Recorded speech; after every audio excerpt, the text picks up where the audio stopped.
ઓમ ગણેશ મિત્રો, હું તમને વાસ્તુ અનુસાર નાનકડો ઉપાય બતાવું તો કેવું લાગશે? જો તમે કર્જથી ઘેરાયેલા છો અને ઘણી મુશ્કેલીઓનો સામનો કરી રહ્યા છો તો આ વિડીયો તમારા માટે છે. વાસ્તુ અનુસાર તમારે અગ્નિ ખૂણામાં દીપક પ્રજ્વલિત કરવાનો છે. આ દીપક માટીનો લેવાનો છે અને દેશી ઘી લેવાનું છે. આ પ્રયોગ તમારે સળંગ 41 દિવસ સુધી કરવાનો છે.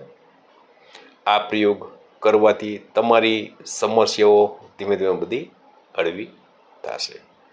બીજું, હા, તમે અગ્નિખૂણો કઈ રીતે શોધશો તો હું તમને બતાવી દઉં. તમારે ઘરના સેન્ટરમાં ઊભવાનું છે અને પૂર્વ અને દક્ષિણ દિશાની વચ્ચે જે ખૂણો આવે તેને અગ્નિખૂણો ગણી લેવાનો છે. બીજું, વાસ્તુ અનુસાર અગ્નિખૂણો તે અગ્નિ તત્વ સાથે જોડાયેલું છે. આ ખૂણાની અંદર ઉર્જા, સમૃદ્ધિ અને પેશા સાથે જોડાયેલી દિશા છે. જેથી આ દિશા તમે એક્ટિવેટ કરશો એટલે તમને જીવનમાં અનેક ગણો ફાયદો થશે. બીજું, વાસ્તુ અનુસાર દીપક પ્રજ્વલિત કરવાથી નેગેટિવ ઉર્જાઓ દૂર થાય છે.